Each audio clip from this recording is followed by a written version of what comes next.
All right. Today's video is for every adult who thinks that children need to stay inside when it rains. Hello, I'm Nicole Dragillis-Frabel, and this is Wildwood Teaching.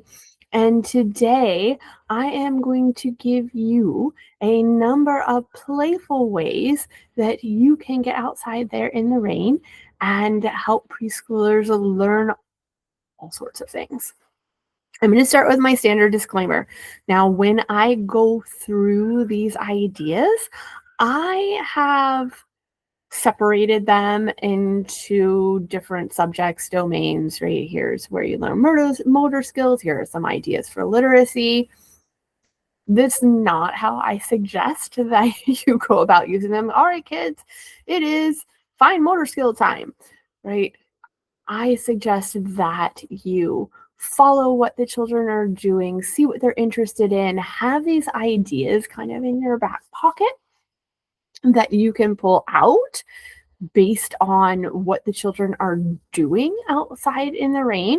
And then also keep in mind that, particularly for early childhood, there is no such thing as discrete subjects, right? I'm dividing them so that we as adults, as teachers, know what we're doing with the children.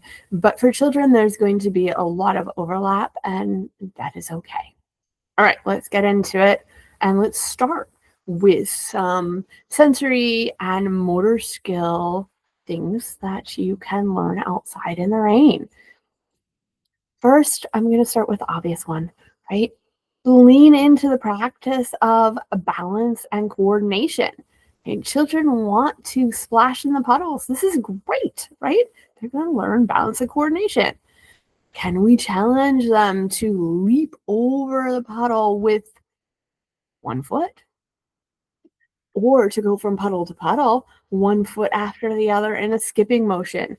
Can they jump over it with 2 feet? Can they hop on one foot around the puddle?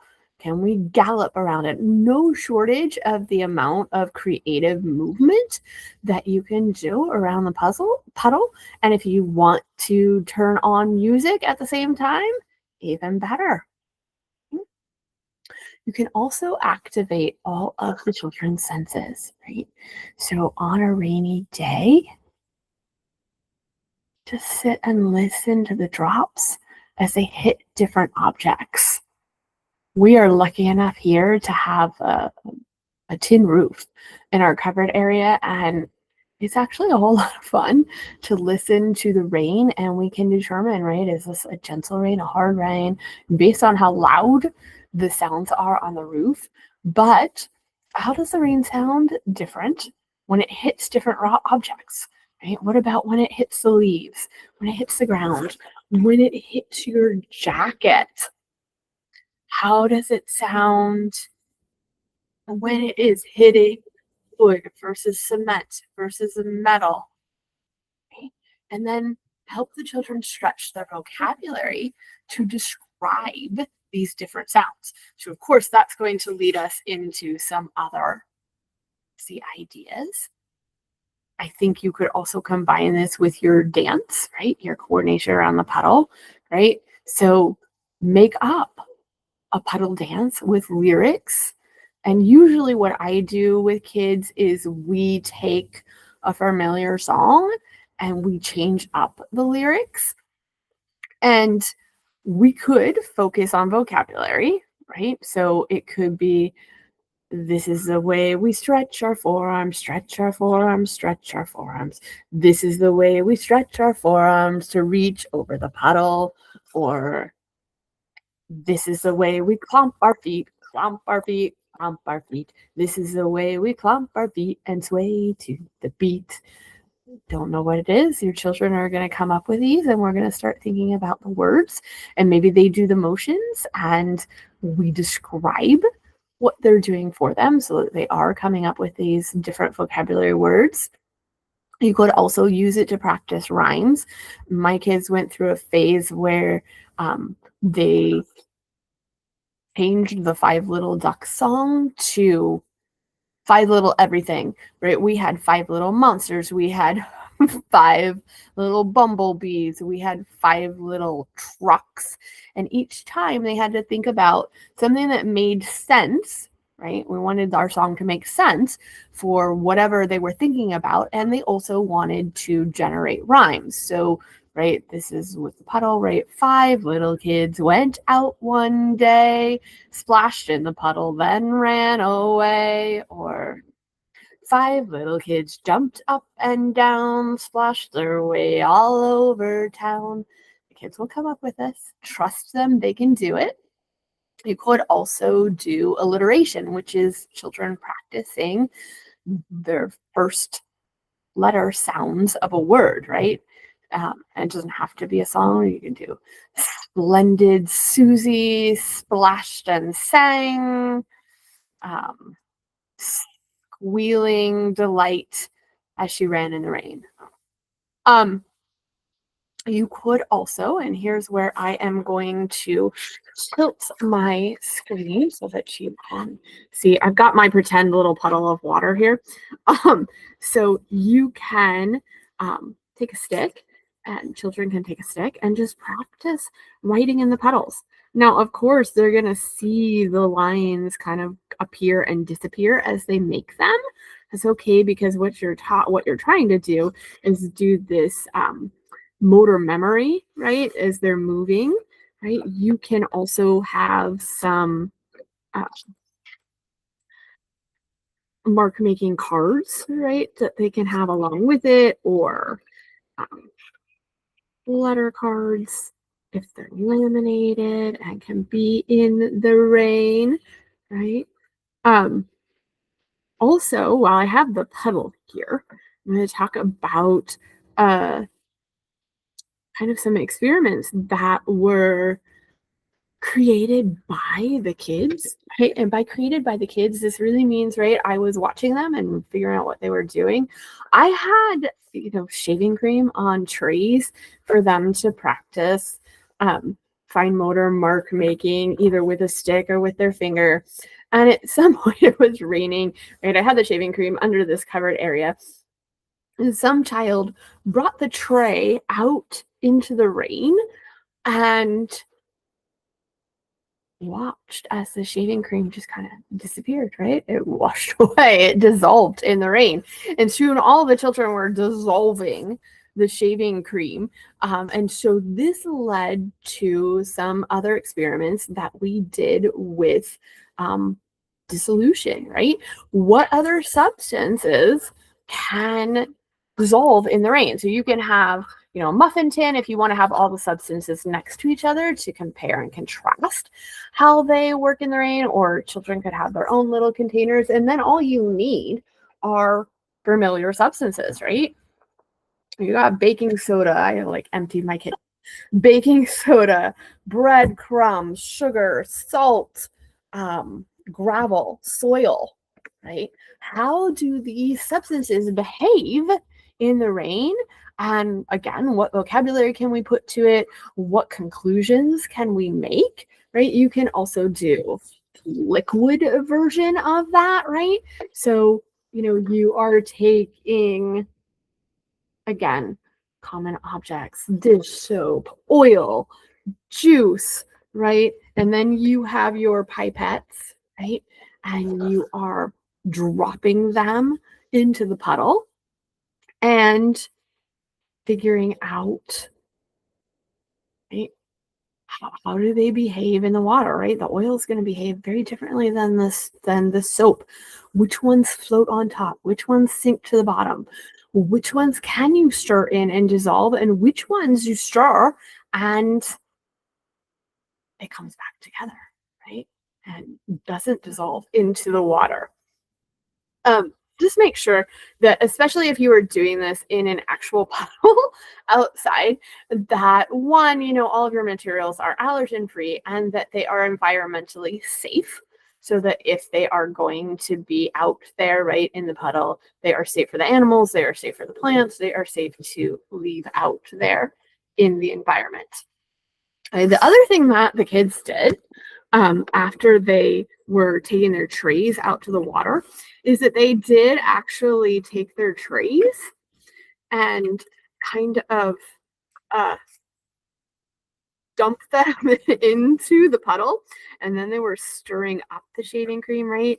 And creating these designs and these swirls in the water, right? So this is kind of an art process that you can do, right? You can have shaving cream and some watercolors that are not going to open for me. So I think I'm going to do it this way. Um, right. So again, I could have my pipettes. Uh,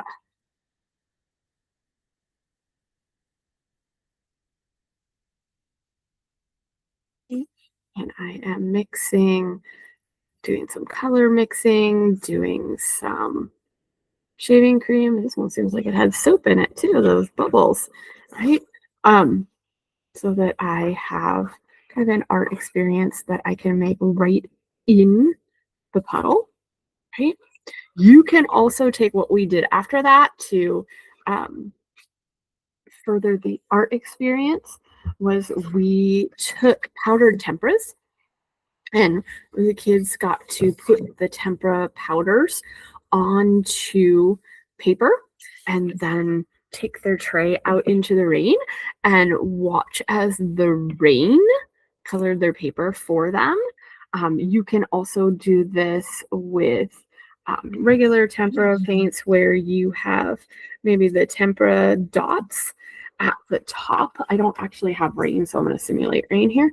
And then as the rain, right, washes the drops down to the bottom of the paper and colors the paper. And if they're using different colors, they can watch as those colors mix.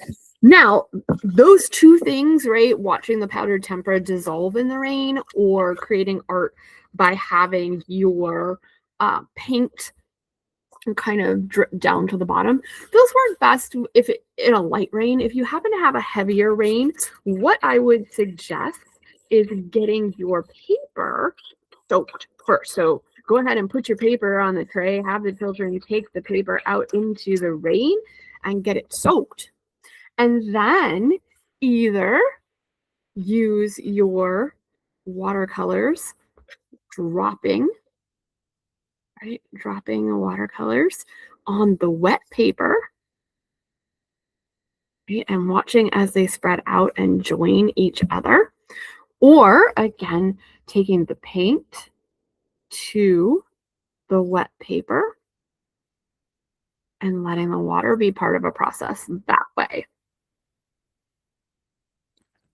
All right. So lastly, I'm going to talk a little bit about math.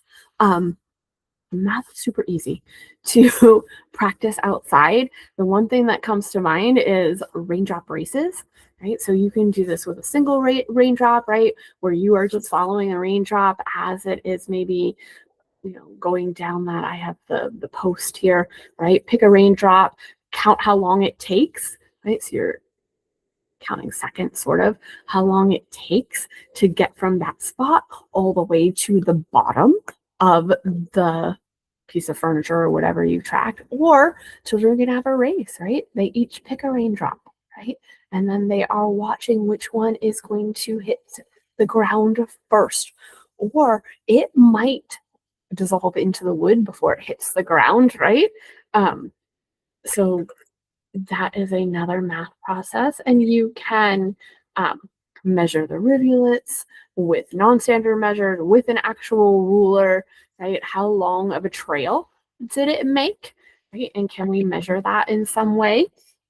The other thing that I'm going to suggest that you do is go on a search for shapes or patterns that the rain is making. So what I'm talking about is like when rain hits a puddle, right? When a drop hits a puddle, you might have concentric circles that spread out in the movement in the puddle. Or you might have some shapes that appear on a leaf, right? As you are highlighting the veins on a leaf once it gets wet. Or those rivulets, right?